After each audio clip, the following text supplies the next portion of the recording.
Hey fam, welcome to the Coach's Corner. This is the moment where I pause to take a moment to speak directly to you about today's topic. You know, goal setting is an execution strategy that helps us work toward what we believe God wants us to do so we can fully live out God's purpose and plans for our lives. Our goals really just serve as a measurable and observable result that lets us know that we're moving in the direction of our God-given vision and purpose. Our goals should flow out of who God wants us to become, what He wants us to do, and where He wants us to go. So there are a couple tips I want to give you when it comes to sitting down and setting those goals, right? So number one, our goals need to be God-driven. This is your why for the goal, your reason. You need to know the meaning or the purpose of your goal. Why do you want to achieve this goal? How will this goal move you closer to who God wants you to become and what He wants you to do? You need to ask yourself, do my goals serve my God-given purpose or do they serve my own purposes? You need to ask yourself, what am I trying to achieve with this goal? What's the end result I'm trying to have? And then you need to ask yourself, what is the end result I believe God wants me to have? And you need to ask yourself, why do I want to achieve this goal? What's your motivation, right? Is it to please God, to please people, or to please yourself? So those things are the questions that you need to be asking yourself. The second thing I want to say is when we set goals, our goals need to be smarter. Now, I'm sure you've all heard about setting SMART goals and maybe you're tired of hearing it, but I believe it's a really good framework that just helps us, especially if you're new to setting goals. I really think it's going to be a helpful framework for you as you sit down and think about the goals that God has laid upon your heart. And so what does the SMARTER acronym stand for? It stands for specific, meaningful, achievable, relevant, time-bound, evaluated, and readjusted. So let's start with specific. You need to ask yourself, did I clarify the specific result I want to see? So for example, I want to lose weight. Well, that's not very specific. So how about I want to lose 30 pounds? Make more money. That's not very specific, but make an exact figure or dollar amount is more specific. When it comes to being a meaningful or purposeful goal, you need to ask yourself, did I clarify my reason for this goal?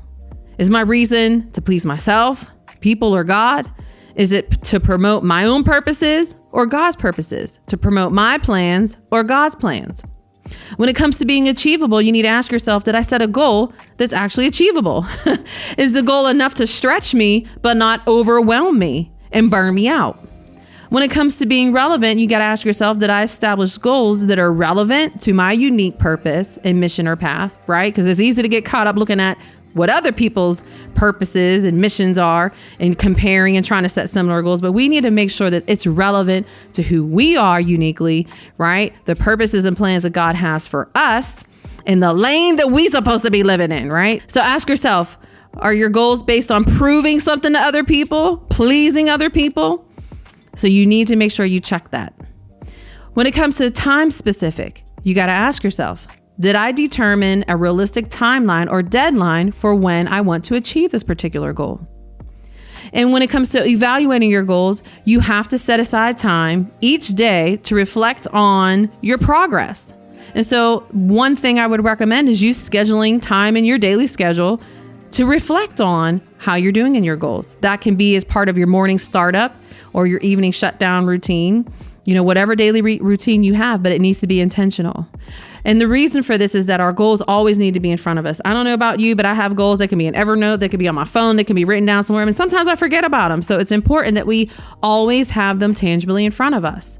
And we need to make sure that we evaluate them. That may be daily or weekly. So you have to set aside time to actually evaluate your goals. And then you need to determine what action you're going to take and when you're going to measure and evaluate your results. Are you going to evaluate your results daily? Like if you're counting calories, are you going to do it weekly? Are you going to do it monthly? And then you need to ask yourself, what tool am I going to use to track my progress? Do I need a goal tracker? Do I need a habit tracker? So you need to figure out, okay, if I'm going to evaluate my progress, when am I going to do it? How am I going to do it? And what tool do I maybe need to track that?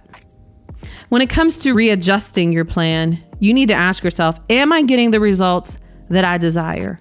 If not, you need to tweak your plan. You need to make adjustments because y'all know things don't always go according to how we plan. And so you have to leave room to readjust. The third thing I want to mention to you is that our goals need an actionable plan. And what this looks like is that you need to ask yourself, what am I going to start doing? What am I going to stop doing? So these are very clear action words. I will stop procrastinating, or I will post, I will visit, I will write, call, follow up, whatever that action word is, you need to have an actionable plan because a goal can just be what you want, but then the action plan is how you're going to do it. The behavior changes that you're going to create or take to move you in that direction.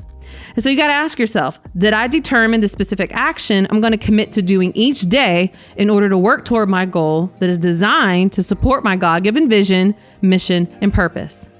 You got to ask yourself, what action do I need to take daily or weekly in order to work toward achieving those goals? So I need a pathway. What habits do I need to start? What habits do I need to stop? What is the commitment of time and consistency that this is going to require of me? What do I need to do the night before to set myself up for success in the morning? And maybe you need to ask yourself, when am I going to schedule time to work on and reflect on this goal? You have to determine what's urgent and important and what can be delegated and eliminated. Lastly, your goals need to be shared. You have to ask yourself, who can be of support to me and hold me accountable to my goals? This is a support plan, y'all. We all need support and encouragement from other people. So now what I'm not saying is that external support from people needs to be your primary motivator. It can't be. You have to be internally motivated and driven to fulfill these goals that you believe God has placed on your heart to fulfill. However, it does help to have other people supporting you and encouraging you and cheering you on and holding you accountable. So I want to encourage you to share your goals because it adds another layer of accountability and it invites other people in to your process. So those are the 4 things that I just mentioned. Your goals need to be God-driven. They need to be smarter. They need to have an action plan and they need to be shared. So what do you do when you experience a setback? What barriers do you think are going to block you or hinder you on the path to reaching your goals? So my point with this is you have to anticipate the barriers. You can't walk around disillusioned thinking you're not going to face any challenges or obstacles. That just comes with the territory, y'all, especially when you're trying to level up and grow and make progress in your life. So you have to begin to ask yourself, what do I need to do to overcome those potential obstacles, barriers, and challenges? So what I'm talking about here is a battle plan, a strategic battle plan, or a perseverance plan.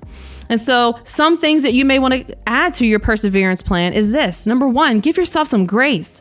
Know that you're going to have days where you missed the mark. You didn't follow through. It's okay. Tomorrow's a new day. Get back up. Tell yourself you're going to get that goal today. You're going to work toward that thing today. You have to practice self-compassion. You have to forgive yourself.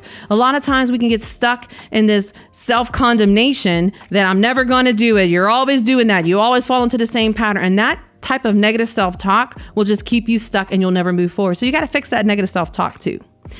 You have to depend upon the Lord for your strength. Philippians 4:13 says, I can do all things through Christ who strengthens me. And sometimes the things that God is showing you, where he wants you to go, what he wants you to accomplish and who he wants you to become can be overwhelming, right? And so at the end of the day, it's not by our might or our power, but it's by the Spirit of God. So we have to depend upon the Lord for strength, especially when we reach those times when we don't see a harvest for what we've been sowing. I also want to encourage you to reach out for support and encouragement.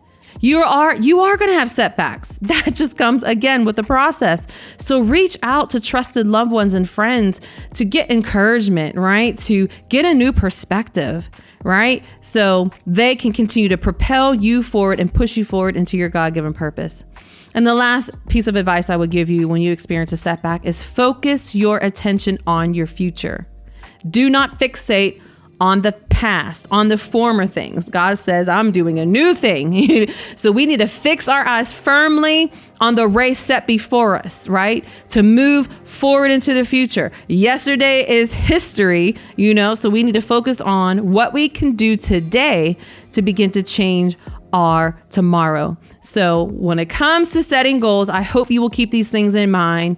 Implement these practices, and I really, really believe that you will be on your way to achieving more success and moving closer to that God-given vision that God has shared with you for your life. Until we talk next time, peace.